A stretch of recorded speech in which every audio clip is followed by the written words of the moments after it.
Bonjour à toutes et à tous. J'ai le plaisir aujourd'hui d'être accompagné par Emeric de chez FIV pour faire une retex aussi de la solution de Pentera, comment ils ont mis en place, les problématiques que ça concerne et que ça résoudre d'ailleurs, et d'avoir vraiment des questions-réponses sur comment c'est les avantages de la solution. Emeric, est-ce que tu peux te présenter et présenter un petit peu ce FIV? Ok. Donc FIV, c'est un groupe industriel français avec une couverture internationale. On est à peu près 9000 collaborateurs dans différents secteurs, que ce soit l'aéro, l'automobile, l'énergie, l'alu, le ciment et la logistique. Et donc dans ce groupe-là, je m'occupe effectivement de la partie, je m'occupe de vérifier la conformité des filiales en fait par rapport à notre politique cyber. Donc ça va de la réalisation de la politique cyber et puis ensuite la vérification via des audits, via des simulations de crise ou autres, mais aussi via des pentests. D'accord. On va y venir bien sûr sur la partie pentest offensive, mais en règle générale, comment est organisée la cybersécurité au sein de FIV aujourd'hui? Alors sur la cybersécurité, on a un pilotage groupe, okay, et une exécution locale. Ça veut dire que c'est au niveau du groupe qu'on va définir la politique, les KPI, les objectifs. On va s'occuper de mutualiser les solutions, on va s'occuper d'apporter un support en fait aux filiales. Et côté filiales, eux, effectivement, ils ont toute la liberté organisationnelle pour trouver les meilleures solutions face à nos mesures imposées. Et pour certaines d'entre elles, effectivement, on le verra tout à l'heure, ils ont aussi la liberté d'aller faire des POC à droite ou à gauche, effectivement, tester des solutions. C'est ça la force d'un groupe qui a à peu près 70 entités partout dans le monde, du Canada jusqu'au Japon. C'est ce que j'allais venir, c'est pas que en France, vous êtes repartitionné autour sur tout le planète. C'est ça, tout à fait. On a 70 entités à peu près. Ça va du Canada, enfin sur les US, Canada, on a l'Afrique du Sud, l'Australie, l'Inde.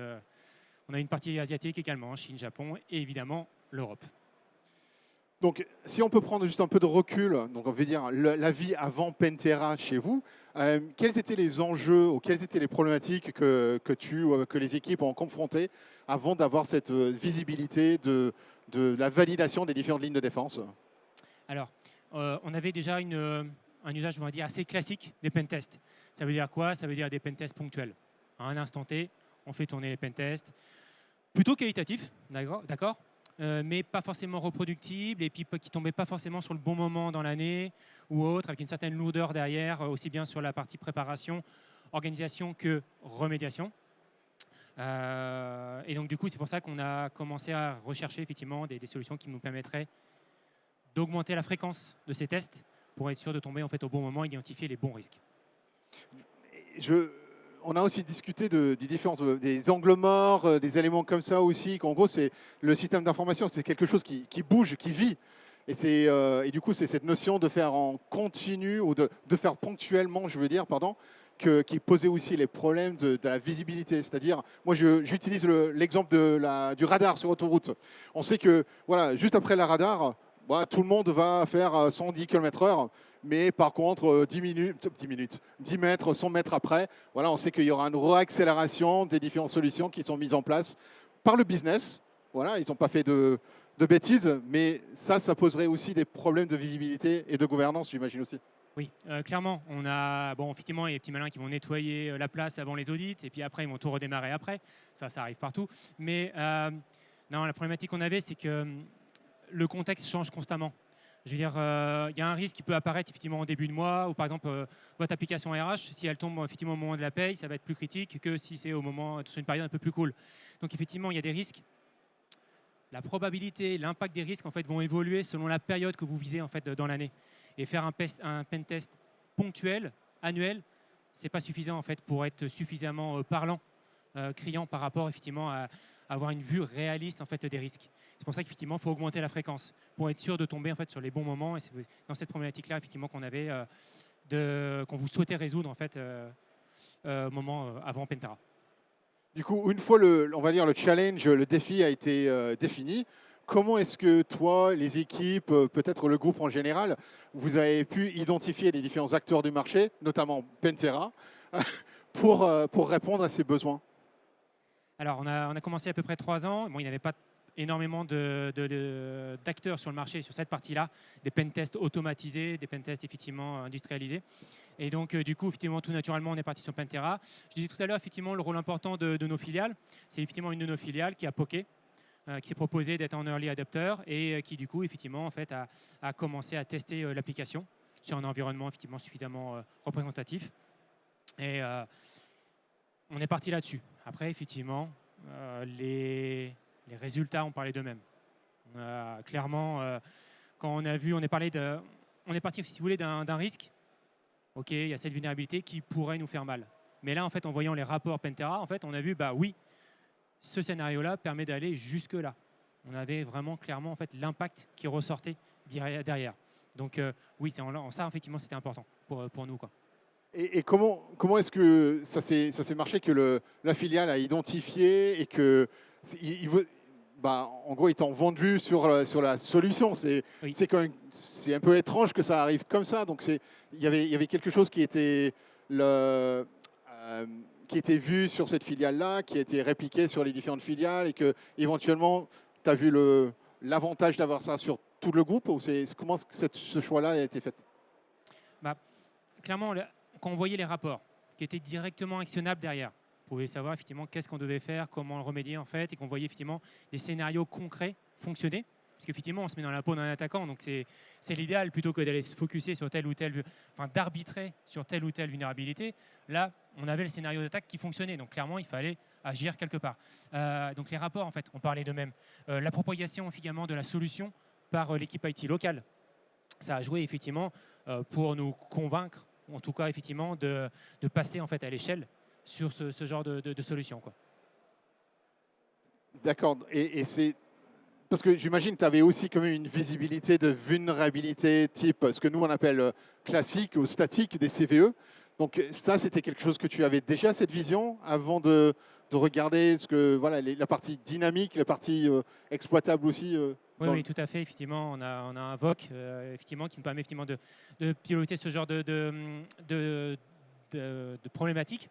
Mais là, ce que Pantera nous a permis de voir, c'est surtout le fait que des vulnérabilités qui étaient exploitables, d'accord, mais qui n'étaient pas forcément en fait, avec un fort niveau, nous permettaient, si vous les mettiez les unes après les autres, vous arrivez à créer un scénario et d'arriver jusqu'au but final. Et ça, effectivement, ce n'est pas quelque chose qu'on voit forcément en fait, dans un VOC. Quand on voit même les CVE, ça ne va pas vraiment ressortir effectivement, sur le score derrière, puisque effectivement, c'est l'enchaînement, c'est notre contexte qui va donner l'importance de telle ou telle vulnérabilité, même faible ou moyenne. Et c'est ça, effectivement, en fait, qui a permis de faire la différence et qu'on recherchait effectivement sur ce genre de solution, de se mettre en avant, clairement de se mettre dans la peau d'un hacker pour voir qu'est-ce qui marche réellement et nous aider à prioriser. Ce qui résonne pas mal quand on présente les solutions, les rapports auprès de nos clients, c'est le fait que la porte d'entrée, ce n'est pas forcément via un CVE très important, un petit bottom ou un truc comme ça. Ça peut être aussi via une vulnérabilité très faible en scoring CVSS, mais c'est partir de là qu'on a réussi à exploiter et que la chaîne d'attaque se déroule après. Donc vraiment, c'est comme ça que je parle d'angle mort. Ce n'est pas forcément là où on met nos efforts dans un premier temps. Oui, clairement. Et les rapports sont plutôt bien faits puisqu'effectivement, on a toute la chaîne d'attaque. Donc, si vous voulez, en fait, comme une présentation un peu mitre-attaque, mais vous avez en fait les différentes phases et ça vous permet effectivement de voir en fait par où ils sont passés et vous après de vous focuser comment casser cette kill chain, comment en fait où agir pour justement effectivement les embêter par rapport à leur scénario habituel, que ce soit un ransomware ou un acteur malveillant. Pour être le plus efficace possible dans la rémédiation des systèmes. Okay. C'est clair. Et du coup, aujourd'hui, maintenant que on a fait la décision de prendre Pantera, comment est-ce que le déploiement s'est déroulé après? C'est par filiale ou comment est-ce que vous avez fait cette partie-là? Plutôt bien. Plutôt bien, la solution est plutôt bien faite pour ça, puisqu'on l'a déployé en fait, sur différentes filiales, que ce soit Canada, Europe, Inde, et puis on a même effectivement des scans à distance qui tournent sur l'Afrique du Sud ou l'Australie. Ça marche bien.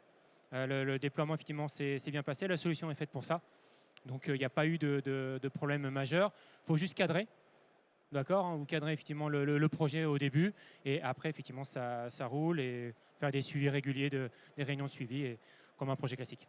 C'est ce que j'allais dire. Donc après, c'est installé, ça se fait automatiquement, ça se pilote automatiquement, il n'y a rien à faire. C'est ça, c'est ça le rêve. Ça, c'est le rêve. Mais la réalité, c'est en partenariat avec, avec l'intégrateur, avec notre partenaire en commun, pour faire des points de synchro, reporting, aussi mettre des efforts. Oui, clairement. En fait, Saceti, en fait, l'intégrateur a joué un rôle clé dans l'industrialisation en fait, de la solution.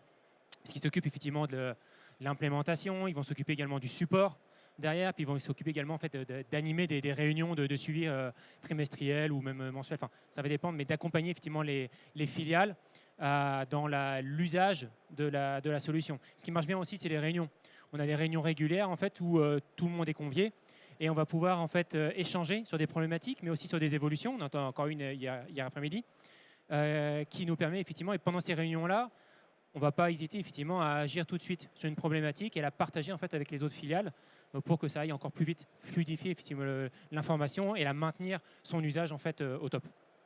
Et juste tout à l'heure, on était en train de parler, discuter, et tu m'as aussi parlé de certains filiales qui sont même trop petits aujourd'hui pour bénéficier de la solution, mais qui bénéficient des reporting des différentes filiales aussi. C'est bien ça? Oui. L'idée du groupe, en fait, c'est de mutualiser.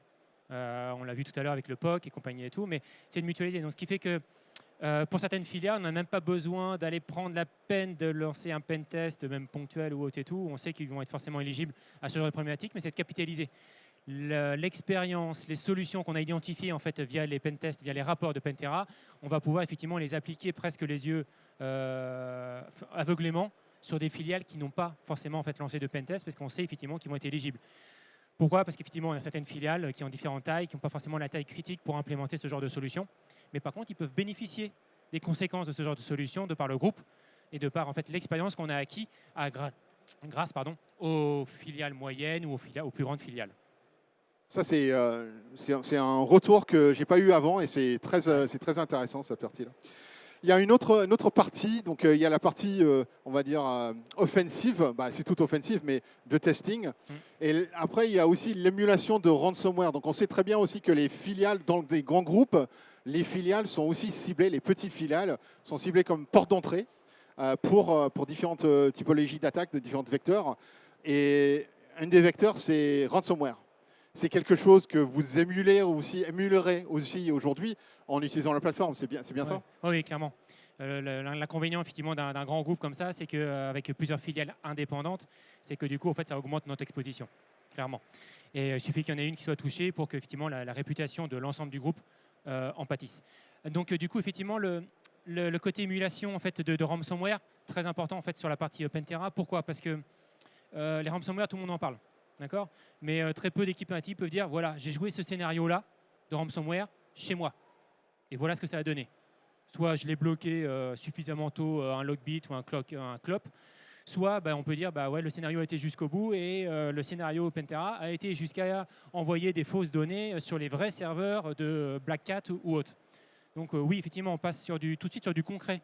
Et ça, clairement, en fait, ça joue dans la perception des équipes IT du risque. Parce qu'on est sur du factuel, tout simplement. Et ça permet, j'imagine, ça permettait aussi de faire les petits paramétrages aussi dans les différentes lignes de défense, les outillages pour mieux renforcer le filiale, mais aussi le groupe en général, c'est ça? Oui, clairement, parce que du coup, vu qu'on a la kill chain, en fait, et l'idée, ça allait de focuser sur telle ou telle opération, en fait, de faire le focus sur cette TTP-là, par exemple, ou autre, on va mettre les efforts en fait du groupe. On va dire voilà, on va accompagner toutes les filiales en fait à casser ce genre de protocole ou cette TTP en fait, et on va effectivement mettre un billet là-dessus et ça permet quelque part de nous aider en fait sur la partie priorisation des actions de remédiation pour être efficace. Ouais, on me demande très souvent, vu qu'on fait beaucoup de POV dans Proof of Value avec la solution, quel est le meilleur EDR aujourd'hui, quel est le meilleur de ceci? Est-ce qu'on conçoit, c'est que en fait, beaucoup sont très très forts. C'est une question de paramétrage et de jouer avec différents amis dans l'écosystème de sécurité. En fait, il faut juste chaque SI a un comportement un peu différent et du coup, il faut tester en production pour assurer que ça marche chez vous dans la manière que c'était prévu. c'est ça, c'est le côté flexible en fait de la solution parce que voilà, on est 70 entités qui ont des niveaux de maturité différents, qui ont des environnements en fait différents, et d'avoir une solution en fait qui va s'adapter au contexte local pour jouer en fait un scénario ou des scénarios. C'est là en fait où effectivement on a une valeur ajoutée par rapport à des pentests ponctuels qui sont pas forcément répétables. Là en fait on va pouvoir effectivement régulièrement faire le même pentest et voir en fait l'évolution dans le temps déjà, et on va pouvoir aussi de temps en temps découvrir parce que on va avoir les équipes de développement qui vont avoir mis en prod, enfin qui vont avoir peut connecter un serveur et puis on va le détecter comme ça aussi, notamment la partie Shadow IT va être découverte, ce genre de truc. C'est un petit bonus on va dire de ce genre de solution. C'est intéressant, tu as parlé là de dans le temps. Dans le temps, c'est l'évolution de l'hygiène de sécurité, de maîtrise. Est-ce que ça, c'est quelque chose que tu as réussi à mesurer aujourd'hui, soit en reporting ou en KPI ou des choses à faire? Oui, clairement. En fait, aujourd'hui, Pentera, c'est un outil de test, mais on peut l'utiliser également comme outil de pilotage. Puisqu'effectivement, la répétabilité, le fait de mesurer en fait, les tests et de pouvoir effectivement les comparer d'une filiale à une autre, ça nous permet effectivement de les insérer dans nos KPI, de les insérer en fait, dans nos objectifs pour pouvoir effectivement mesurer l'évolution des risques par rapport, pour telle ou telle filiale, tout simplement. Et en faisant comme ça, est-ce que ça arrive de temps en temps par le COMEX de dire, ou par l'hiérarchie, voilà, ça c'est un problème qui est connu dans notre secteur aujourd'hui, il faut faire un test ponctuel ou précis, ciblé sur ce périmètre-là pour assurer qu'on est clean et il n'y a pas de problème.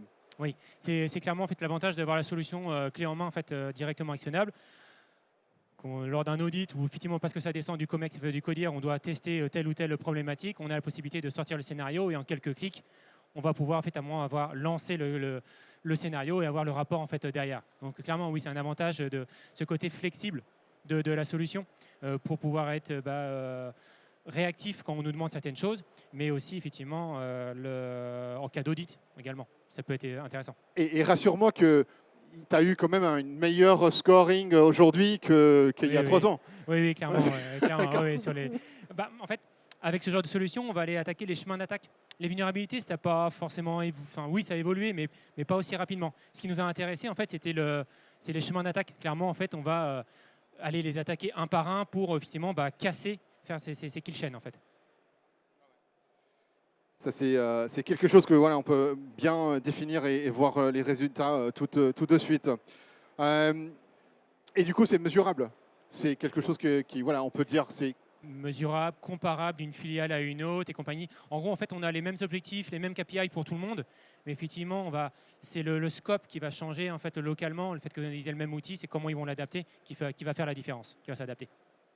Et en se projetant un petit peu sur l'avenir, qu'est-ce qui est le futur de l'hygiène de sécurité chez FIV aujourd'hui? Ça continuera avec du Pentera, avec cette notion de testing en continu et amélioration en continu? Oui, clairement, parce qu'effectivement, on voit que déjà, oui, c'est d'augmenter le périmètre.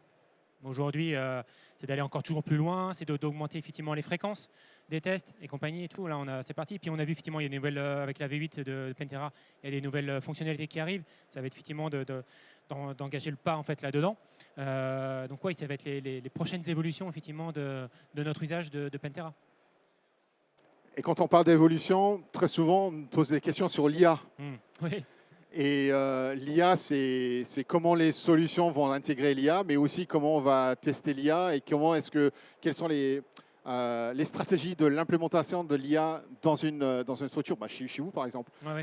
Clairement, en fait, l'IA pour nous, c'est quelque chose d'important. Sur la partie utilisation, que ce soit pour la détection ou la remédiation, si on parle de là, rien que de cela. Sur la partie détect, effectivement, ça fait pas mal de choses, mais on voit que maintenant, notamment avec la dernière version là, de Pentera, sur la partie remédiation, ça va nous accompagner. Il faut savoir que dans les entités, tout le monde n'a pas forcément le même niveau, système, réseau et autres, mais là, effectivement, le fait d'avoir un petit agent IA qui va nous aider à comprendre la faille, à comprendre effectivement le scénario, qu'est-ce qui s'est passé et comment le remédier, nous accompagner par rapport à ça, ça va être un plus. Et de toute façon, j'ai envie de dire, l'usage de l'IA, on n'a pas le choix. Aujourd'hui, on a des vulnérabilités qui explosent, le nombre de vulnérabilités explose, des attaques qui sont de plus en plus rapides et de plus en plus malléables. Donc, face à ça, on n'a pas le choix que de partir sur des solutions où il y a des agents IA, où il y a de l'IA en fait, à l'intérieur pour gagner en rapidité, pour gagner en flexibilité. juste pour jouer, ne serait-ce que pour jouer à armes égales face à des acteurs malveillants.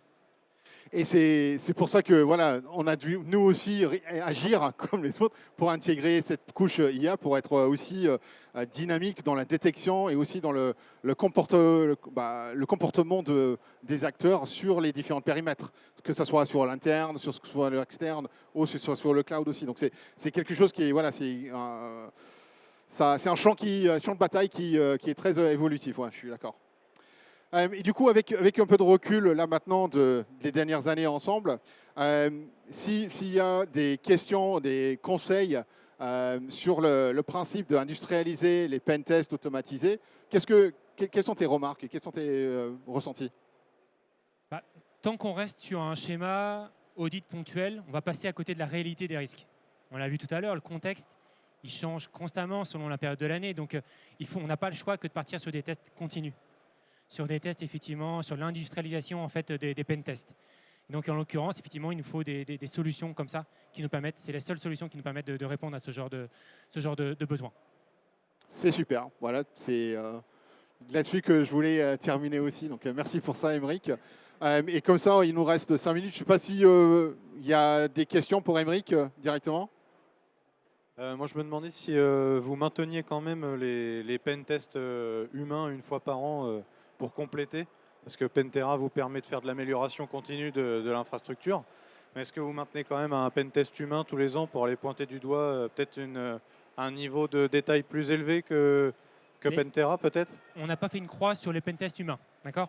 Mais les filiales, effectivement, aujourd'hui, qui sont passées sur Pentera, elles ont déjà suffisamment en fait, à faire pour être vraiment clean, en fait, parce qu'on a placé la barre relativement haut sur la partie pentest. Donc, une fois qu'effectivement elles sont clean, on a encore des tests ponctuels, mais hyper ciblés sur de l'OT, sur une application web ou une application IA ou autre, mais on va effectivement continuer à utiliser la partie humaine sur du spécifique. Là, on est plutôt sur la couche, voilà, on a 70 entités à niveler par le haut. Donc, du coup, effectivement, là, on est sur les couches système, réseau, moyenne, basse et moyenne. Ok.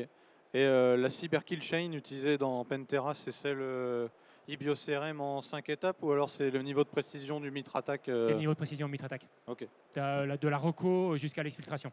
D'accord. Ok, merci, c'est bon. On va certainement prendre une deuxième question, mais on vous retrouve sur quel stand? Ah, 27. B27, D27, D comme David. Voilà. Moi j'aurais dit Delta, mais bon, je plaisante. Une dernière question. Est-ce que l'aile gauche a une question? Non? Eh ben, bah voilà, la dernière. Quelle part représente le SI industriel dans ce que vous automatisez en pentest avec Pentera? Pas beaucoup. On est au début. Aujourd'hui, c'est surtout la partie SI en fait on a commencé sur la partie SI, sur la partie pentest, et on commence effectivement sur la partie OT effectivement, mais on est tout au début. Okay. Merci. Je vous propose de les applaudir bien fort. Bravo messieurs.